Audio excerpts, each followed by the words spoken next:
Hi, hey, ho, ha, he. Good evening from London, England. From your host, your guy, the one and only and truly. You know who it is, yeah? You recognize the picture. There I am. You can see me, yeah? DLG repping, yes. Dele London Guna, space, Romeo, Echo, Papa, Indigo, November. So, it's a late one, or should I say good morning or good afternoon, or in some cases, good night.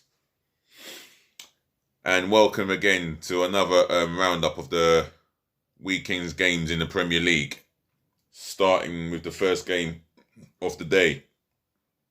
But before we start, let's go through reminders. No, not reminders. Let's politely ask you guys to leave your positive feedback below. That's your opinions, your thoughts, and your reaction to your team's performances and your team's not so good performances. I'm going to be going through all 10 fixtures in the Premier League that happened over the course of the last couple of days. Remember to smash the thumbs up like button for me, yeah? Abundantly, left, right, and centre. And share this channel all over the world. Yeah? Make sure the whole world knows who DLG repping is. For those of you football fans that don't know who I am, now you know. DLG repping. That's Dele London Guna, space, Romeo, Echo, Papa, Indigo, November. Let me introduce this to the world again. Here we go. You see it here? Right. And viewers, while you're commenting, smashing the thumbs up like button and sharing this video all over the world virally, please do subscribe. And yet another subscriber, 141st subscriber. I don't know where you're from, who you are, he or she, but lady or gentleman, you are the 141st subscriber. Make sure you tell your friends, your relatives, wherever they are across the globe, to share, like, and comment, and definitely subscribe to the channel. Let's keep this channel growing with the subscribers. And plus, if you do subscribe, I'll shout you out, and I want to keep this content flowing as consistently and daily as possible. So keep subscribing, and thank you very much for becoming the 141st subscriber to the channel. So this is what happens when you subscribe. Let's get more subscribers tonight. And remember, I'm screaming and aiming for 1,000 subscribers and far and beyond. When we get past the 1,000 marker, I want unlimited amount of subscribers. Let's go for the 10, 20, 50, 100,000 subscribers. And in fact, unlimited amount of subscribers. How about that? And the intro will be getting done. And as you can see, I'm holding, I'm doing this with a selfie stick. Yeah, momentarily I'll have my tripod available by Friday afternoon. So do bear with me for the next 3 days on the selfie stick. It's not the same, innit? Other than that, let's talk about the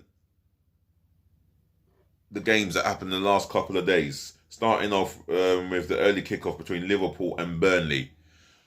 It was a good end-to-end game. Burnley played their part. They had an opportunity through. They had a couple of opportunities. McNeil going the closest for Burnley, hitting the post in the first half. Burnley didn't back down. I mean, Alisson had to make one or two good saves. Liverpool's chances. Well, Diego Jota, what a quality striker. He is becoming a class addition to Liverpool, and Jurgen Klopp has praised him, and he was rightfully so. He was rightfully within his rights to praise Diego Jota, getting the first goal. Sadio Mane, well, world-class footballer. Well, for me, he's the one who got the second goal in that second half, and gave Liverpool the 3 points, and they've scored 5 and yet to concede a goal, and they've got 6 points. That's maximum points. They are one of the title contenders to push Man City all the way come the end of this season. Burnley played their part. I think Sean Dyche had a little moan up about certain decisions, but he's always having something to moan about, or most times. Jurgen Klopp, he's got less to moan about because his team's got 3 points, and that's the end of that.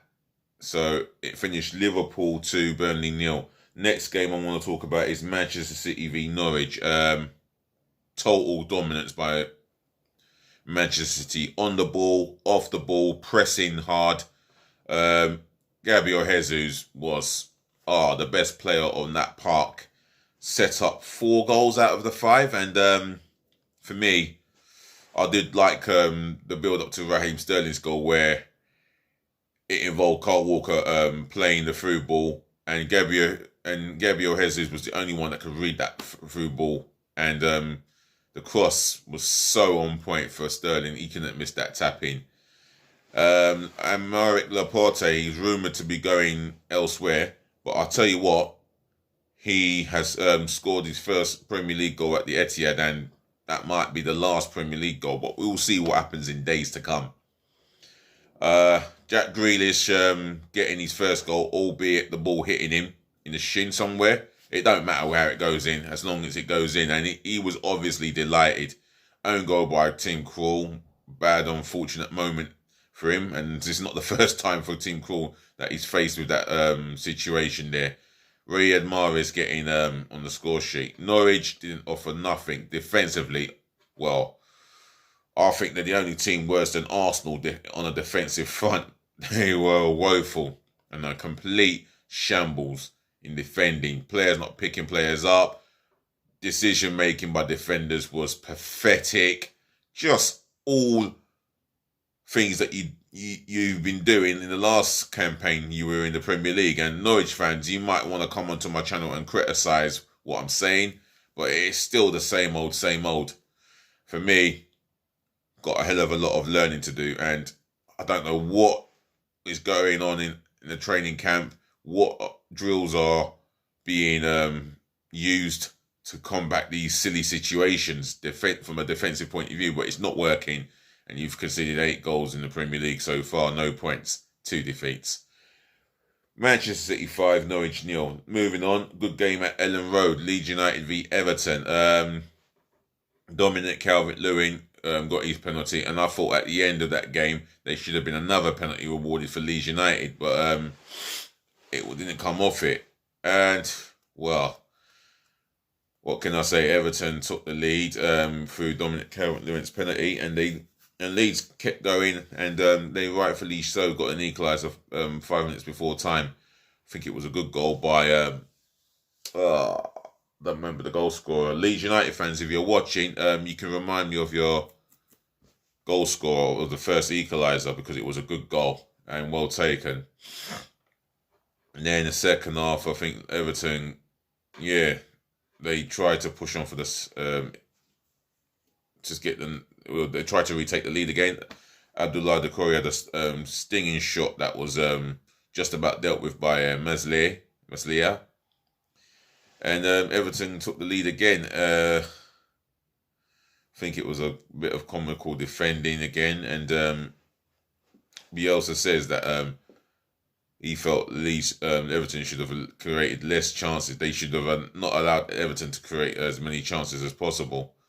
And he was saying that they dominated the majority of the game, and I might disagree. I might just agree or disagree there. Leeds United fans, Everton fans, have your say. But Rafinha got the best goal of that game. What a strike! First time hit from just about 20 yards out. Keeper no chance, and I thought it was an entertaining game.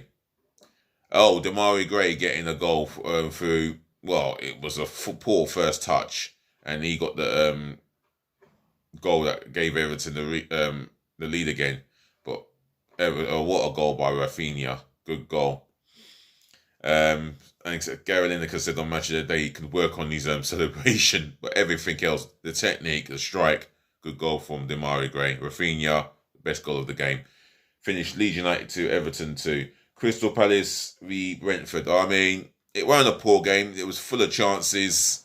Maybe Crystal Palace had the better of the game, but Brentford played their part. Ivan Toney has shown me in the opportunities he had that why he is going to be a handful for most Premier League defences. The only striker that can bully more centre-backs in the Premier League is Romelu Lukaku, and I will talk about him later on this show. Do smash the thumbs up like button for me. Comment, keep it positive feedback only. Share this channel virally all over the world and tell your friends and your relatives to share this channel to their friends and relatives. And subscribe. Smash that subscribe button left, right and centre galore passionately. Please subscribe to DLG Repping. Thank you. Game of two halves for me. I mean, there was a moment where Chiarte lost concentration and he lost the ball, and that created an opportunity for Brentford. But my word, MacArthur had a shot in that second half, and it was well saved by David Raya. Very good goalkeeper he is. He's proven to be. In 2 games, he's made a couple of decent saves, if you include the game against the Arsenal. Other than that, I would say it was a point well deserved, and I think the result was a fair result, which finished Crystal Palace 0, Brentford 0. Next game, Aston Villa v Newcastle United. Aston Villa were worthy of their performances. They were worthy of the praising in the first half. Although Newcastle improved in the second half, but I think Villa were worthy winners. Danny Ings' goal, top class goal. Proper striker with a proper top class goal. What an overhead kick. Wow. Top class. The technique at its finest. And it's his Premier League debut in a Villa shirt. What a goal and what a debut for him. He couldn't be any more prouder. And the penalty in the second half, I thought it was harsh. I thought it had a touch of harshness. I think Lascelles was genuinely trying to block the shot going in on goal. But nevertheless, the referee gave it through VAR, and El Ghazi took it very well. 5 out of 5, or maybe 6 out of 6 for El Ghazi. Other than that,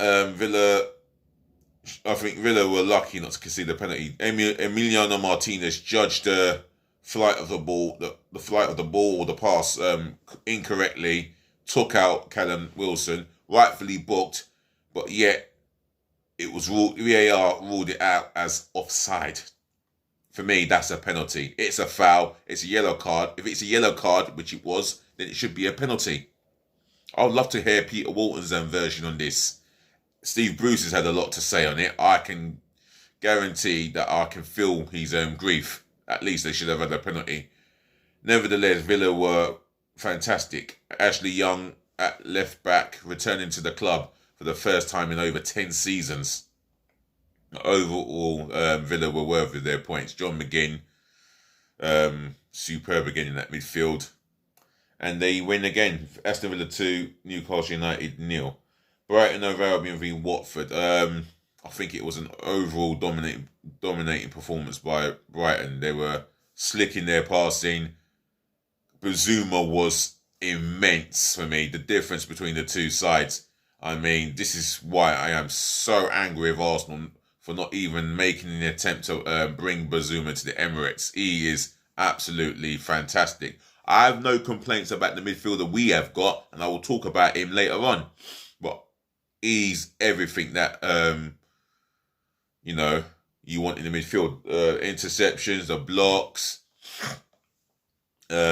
offensively, and he teed up Morpay for a goal. And I think Brighton overall were worthy of their win. They were sharper, much more competitive, and Graham Potter has no complaints. Watford, on the other hand, they did their part. Excuse me.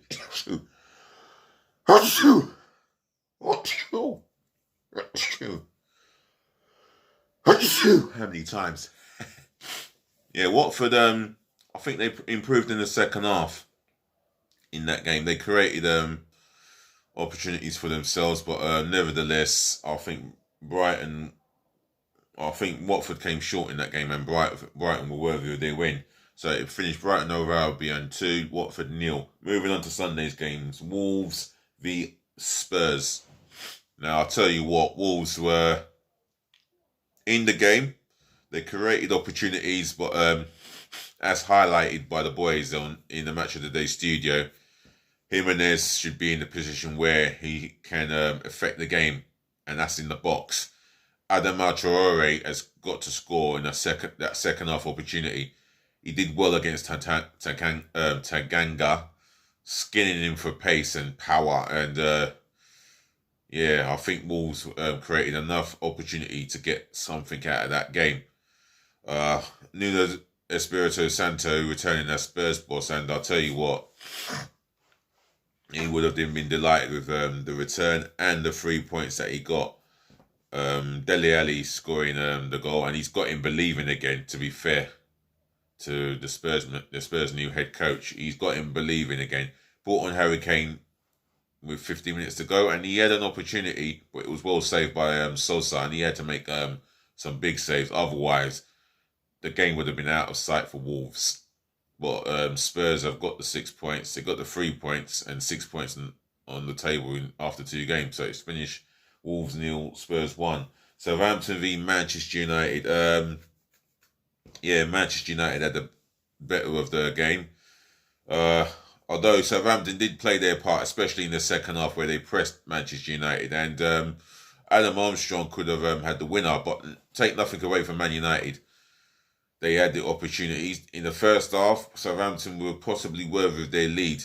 They looked organised defensively, and Trey Adams got a goal for them.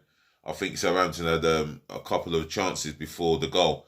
But however, Manchester United were wasteful in front of goal, and this is where Solskjaer will have to address that in the training ground, as well as making sure that it's all prepared for them. They're all prepared offensively on the match day. And Greenwood got a good strike, although McCarthy should have saved that, and he went in a bit too late. I think he dived a little too late, and this is a routine scene for him. However, I think a draw was a fair result. Man United, Southampton fans, if you feel differently or you agree, my comment section is there below. Keep it balanced, and please keep it positive feedback. That's what I preach on this channel. Finished Southampton 1, Manchester United 1. Next game, Arsenal v Chelsea. Now, the first 10 minutes on tops, Arsenal were a bit on top of Chelsea. Started off sharply, passed the ball crisply, and Emile Smith-Rowe has the first shot of the game and Arsenal's first shot on target. However, after them 10 minutes, it was so easy for Chelsea to play through Arsenal's midfield. Passes that were being allowed to be made, and it was highlighted by Shearer and Ian Wright how easy it was for Lukaku to bully Murray after receiving a through pass from midfield to defence. There was one through pass that led to the goal, 20 yards, not even a high ball. It was on the ground. Lukaku received it, laid it off, should I say, and then the ball's on the wing through Reece James. He's putting the ball in after Lukaku brushes and bullies Murray. He gets an easy tapping. And then, it just shows you our defence was all over the place. Like Kieran Tierney, he was in no man's land. Although Saka could have done a lot more defensively on his duties, but didn't do enough. Chelsea just controlled that game from after the first 10 minutes. They were in control. They could have had 4 or 5. Lukaku could have had a hat-trick on the day. That's how dominating Chelsea were. And they were better than Arsenal in every position, all over that pitch. Fitness, preparation, they were always better than Arsenal. Arsenal, there's questions to be asked. And I'm hearing reports that Mikel Arteta... Sorry, let me rephrase that. I'm hearing reports that Mikel whatever has 5 games to save his job. Basically, he should have 4 days to save his job on the Man City game. Forget about West Brom. I don't care about that game as such. I really don't. If we do win or lose, I don't care. It's a game that I care about. I think the violation from Man City will have to make the board consider what they are saying. If the stories are happen to be true. However, Arsenal were shambles again. Absolutely lethargic, flat, lack of ideas, lack of leadership, lack of motivation to play Premier League football, let alone win it. So it finished Arsenal 0, Chelsea 2. Monday night game between West Ham United and Leicester City. I thought this was going to be a pretty good game to watch, where it ended up being a dominating performance by West Ham. Thought they were better than Leicester offensively, and you could see through the mistakes. The first goal was just a basic error from Leicester City, and I'll tell you what, it was a it was a well taken goal. Good team goal by West Ham, which was finished by Fernells.